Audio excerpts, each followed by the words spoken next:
There is a hidden mistake many people make when they think about respect. They believe respect is something they can demand. They raise their voice, they become aggressive. They try to appear intimidating. They threaten to walk away. They attempt to make others feel their absence. But real respect does not begin with controlling other people. It begins with controlling yourself. The psychology of value is far more subtle than dominance. People pay attention to what appears disciplined, consistent, selective, and difficult to destabilize.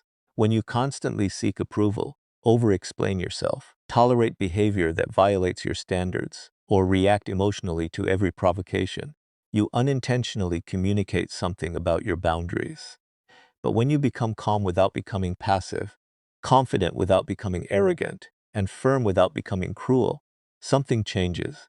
Your presence carries greater weight. You no longer need to announce your worth, you demonstrate it. This is not about manipulating people. It is not about playing psychological games. It is about understanding human behavior well enough to recognize where your own choices are weakening your position. Because the most dangerous person is not the one who knows how to control others. It is the person who has learned to control himself. His emotions do not control his decisions. His need for approval does not control his identity. His anger does not control his actions. And someone else's disrespect does not determine his self-worth. Today we are going deeper into the psychology of value, not to teach you how to dominate people, but to teach you how to become a person whose standards, discipline, competence, and self-respect naturally create a stronger presence. Because when you stop begging the world to recognize your value and start building undeniable value within yourself, you no longer have to force respect. You become the kind of person who inspires it.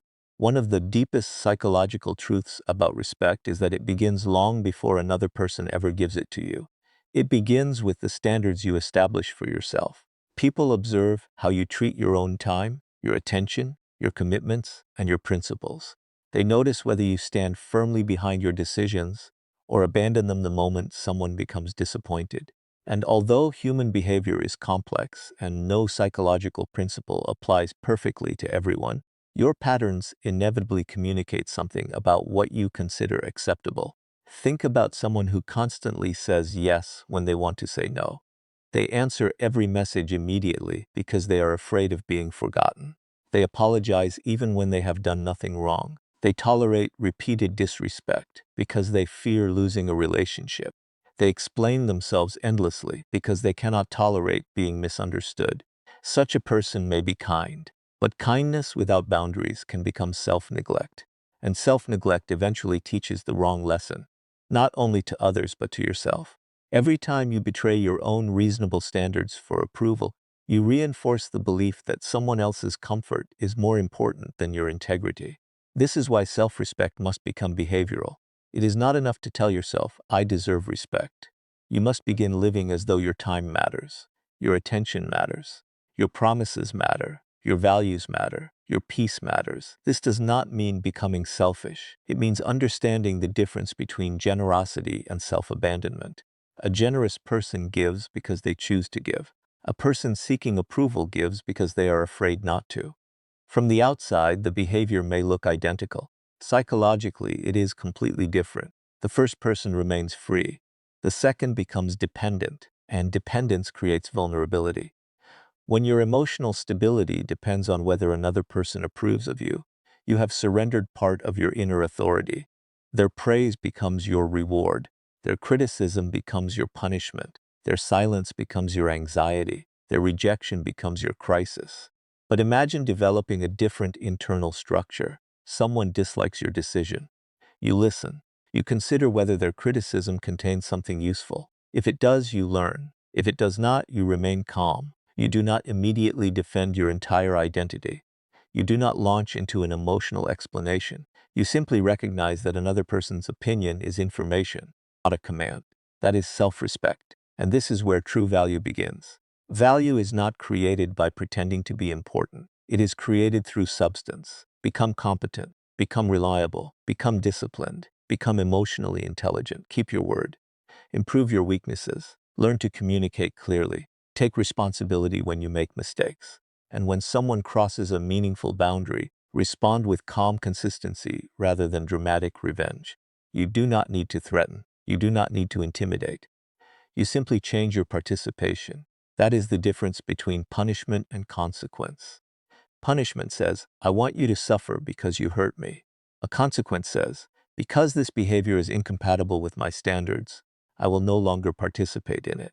The second is healthier because it does not require hatred. You can leave a situation without destroying the person. You can disagree without humiliating them. You can protect yourself without becoming cruel. And perhaps most importantly, you can become stronger without becoming harder. Never confuse self-respect with arrogance. Arrogance says, I am above you. Self-respect says, I will not abandon myself. One creates distance through superiority. The other creates stability through integrity. Your goal should never be to make everyone respect you. That is impossible. Some people will misunderstand you. Some will dislike your boundaries. Some will interpret confidence as arrogance simply because they benefited from your insecurity. Let them think what they think. Your responsibility is not to control every interpretation of you. Your responsibility is to control your character. When your behavior becomes consistent with your values, something changes inside you. You no longer need constant external confirmation that you are worthy. You begin carrying your own evidence. You know what you have endured. You know what you have built. You know how much discipline it took to become who you are becoming. And because that confidence is internally constructed, another person's opinion cannot easily destroy it. This is the foundation of respect. Not intimidation, not manipulation, not fear. Self-command. When you command yourself, you become less desperate to command others. And when you no longer need to control others, you become far more difficult for others to control. That is where genuine personal power begins. Human beings naturally pay greater attention to what feels limited, selective, or difficult to obtain. This principle appears everywhere in life. When something is constantly available, people can begin to take it for granted. When something requires effort, patience, or genuine investment, its perceived significance often increases. But there is an important psychological distinction between being genuinely valuable and deliberately pretending to be unavailable. If you ignore someone simply to make them chase you, you are not demonstrating strength. You are playing a game. And games built on manipulation eventually create distrust. Real value does not require artificial scarcity. Instead, build a life in which your time and attention are naturally limited, because you have meaningful priorities. You have goals to pursue, skills to develop, responsibilities to fulfill, relationships to nurture, a mind to strengthen, a body to maintain, a future to construct. When your entire existence revolves around receiving attention from other people, you become overly available, not because availability is inherently weak, but because you have neglected the development of your own life. Think about the difference between someone who is always waiting for a message and someone who is genuinely engaged in meaningful work. The second person does not need to manufacture distance. Their attention already has direction. This is the healthier form of scarcity. You are not withholding yourself to create anxiety. You are investing yourself where your values demand it. That distinction is critical. If someone sends you a message and you intentionally wait 6 hours simply to appear important, you are still psychologically controlled by that person. Your behavior is being determined by the reaction you hope to create. But if you respond later because you were working, studying, exercising, creating, or spending meaningful time with people you care about, there is no manipulation involved. You simply had a life, and that is the kind of life you should build. Your attention should not be an unlimited resource. Every hour you give to pointless arguments is an hour removed from your development. Every night spent obsessing over someone's opinion is a night you could have spent strengthening your future. Every moment spent desperately trying to prove your importance is a moment you could have spent becoming more capable. This is why personal value begins with priorities. Ask yourself, what deserves my attention? Not everything deserves a response. Not every person deserves unlimited access to your emotional energy. Not every disagreement deserves your participation. Not every criticism deserves an explanation. Your attention is one of the most valuable resources you possess because where your attention goes, your life eventually follows. When you learn to protect it, you become more focused. When you become more focused, you become more competent. When you become more competent, your confidence becomes less dependent on other people's opinions. And when your confidence becomes internally grounded, you stop needing to manufacture scarcity. You naturally become selective. You do not disappear to make people miss you. You simply refuse to disappear from your own life while chasing theirs. That is the deeper lesson. Do not become unavailable to manipulate others. Become unavailable to distractions. Become unavailable to pointless drama. Become unavailable to habits that weaken your character. Become unavailable to relationships where disrespect is repeatedly normalized. Become unavailable to the version of yourself that constantly seeks validation. Then your absence from certain situations will not be a psychological trick. It will be a consequence of growth. And people may notice, some will respect it, some may misunderstand it, some may even criticize it. Let them. Your goal is not to make everyone chase you. Your goal is to become so committed to your own development that you no longer abandon your purpose simply because someone demands your attention. That is genuine value, not the value of being difficult to reach, the value of being difficult to distract. And once you understand that distinction, you stop trying to force people to recognize your worth. You begin building a life that makes your worth evident through your actions. Emotional control is not the absence of emotion. It is the ability to experience emotion without surrendering your behavior to it. Anger will come, disappointment will come, rejection will come. Someone will misunderstand you, criticize you, disrespect you, or say something designed to provoke a reaction. You cannot control what people say or do, but you can decide what happens next. This is where genuine psychological strength begins. A person who reacts instantly gives the external world tremendous power over his internal state. One careless comment can ruin his entire day. One rejection can destroy his confidence. One insult can push him into an argument he later regrets. His emotions become buttons, and anyone who discovers those buttons can press them. But imagine becoming different. Someone insults you, and instead of immediately responding, you pause, you breathe, you observe. You ask yourself, is this worth my energy? That small pause creates distance between emotion and action, and inside that distance is freedom.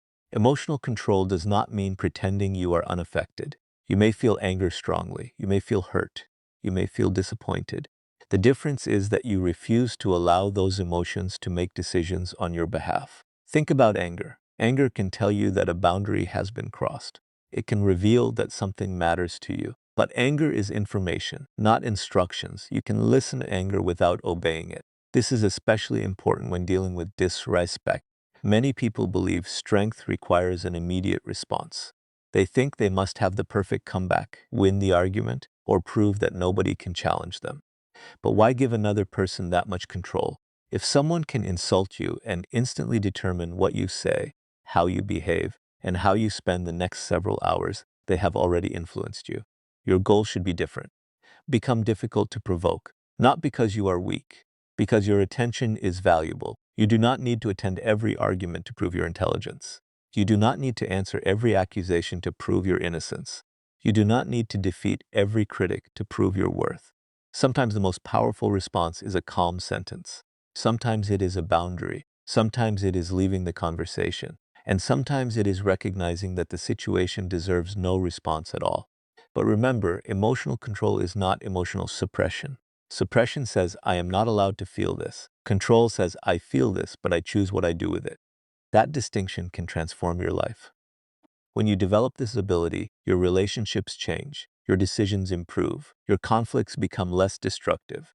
You stop sending messages you regret. You stop making permanent decisions during temporary emotional storms.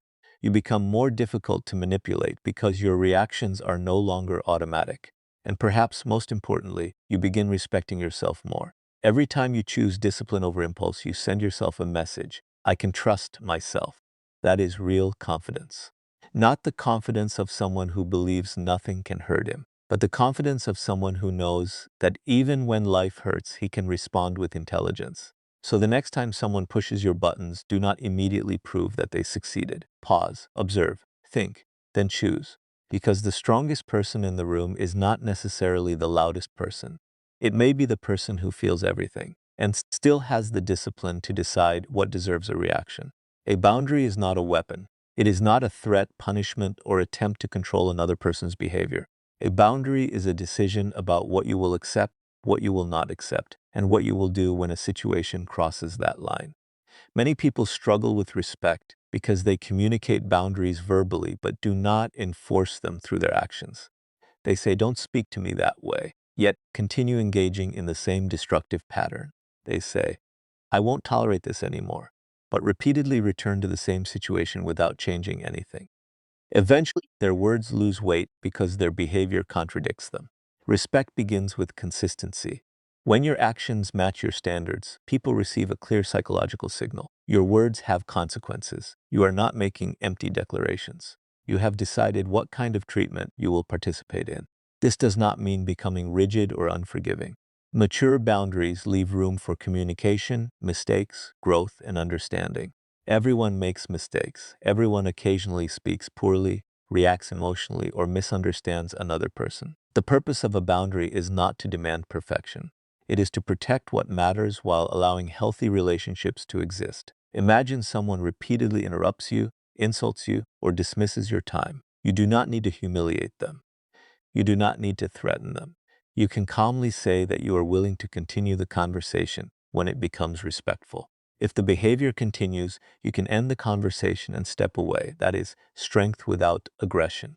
The deeper psychological lesson is that boundaries also change your relationship with yourself. Every time you enforce a reasonable boundary, you reinforce the belief that your values matter.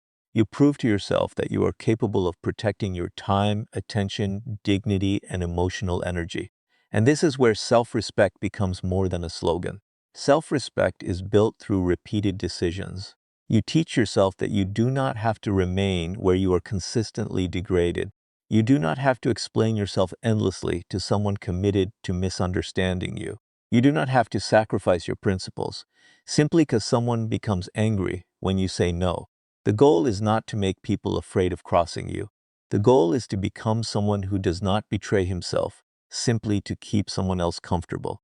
There will be moments when establishing a boundary costs you something. Someone may become disappointed.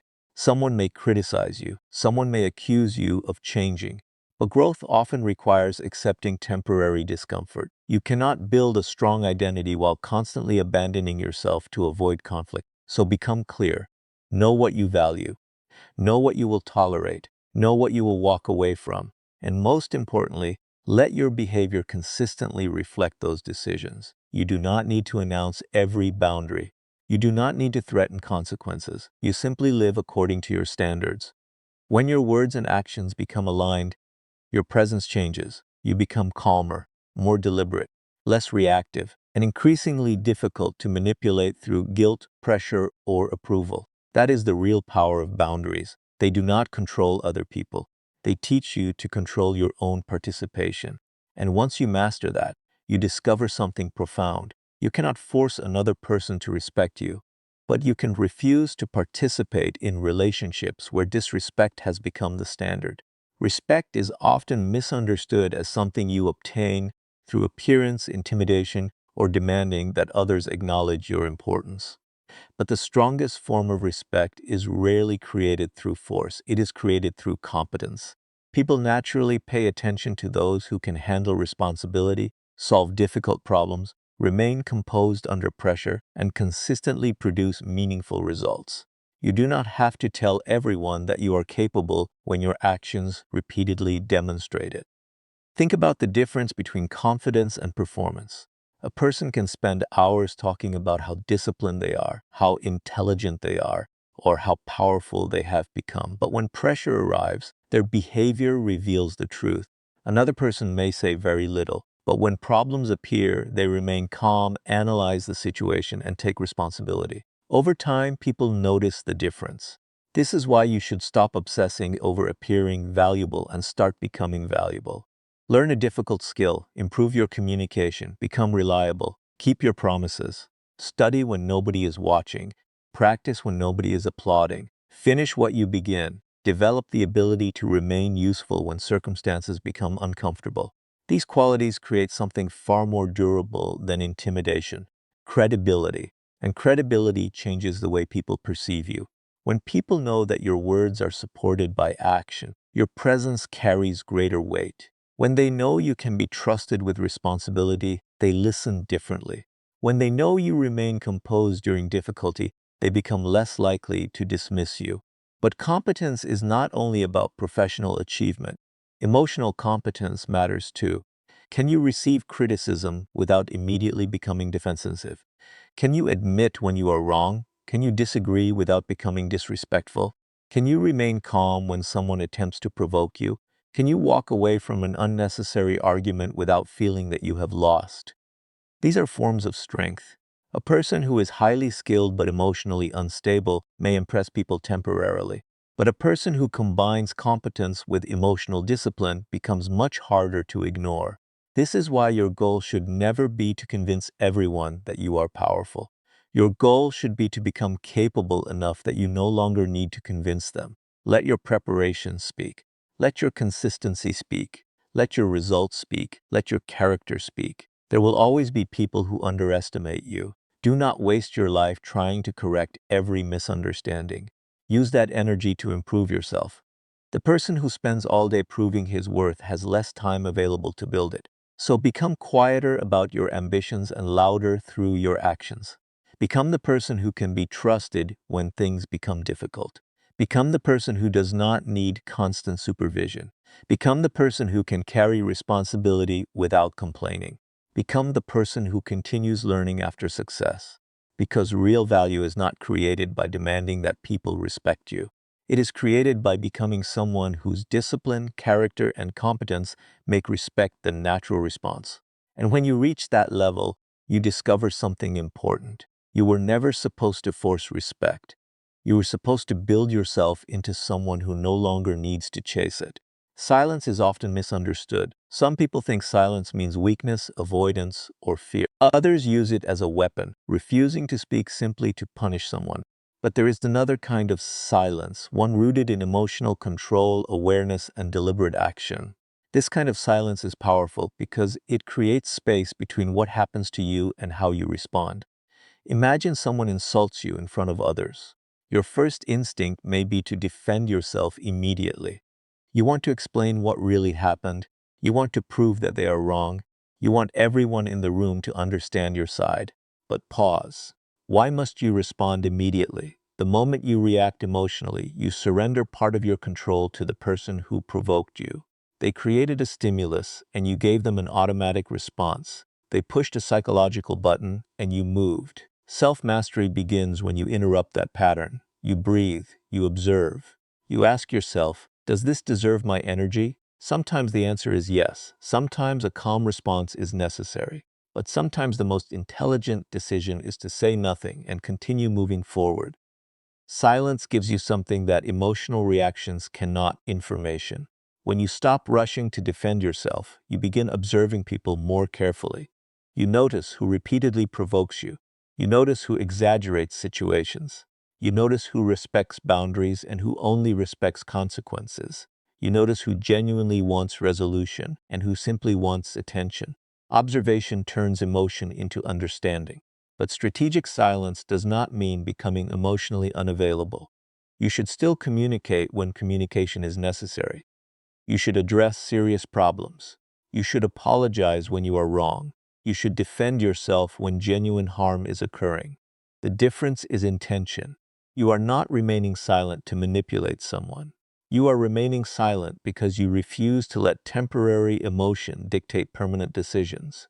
There is enormous strength in being able to hear criticism without immediately becoming defensive.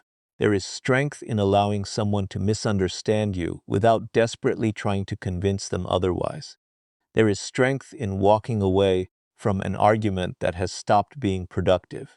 And there is strength in realizing that not every battle deserves your participation. Think about how much energy people waste trying to win conversations that will be forgotten tomorrow. They replay arguments in their minds. They imagine better responses. They plan what they will say next time. Hours disappear. Meanwhile, the person they were arguing with may have already moved on. This is the hidden cost of uncontrolled reaction. You continue fighting a battle long after the battlefield has disappeared. Silence can break that cycle. It allows you to reclaim your attention.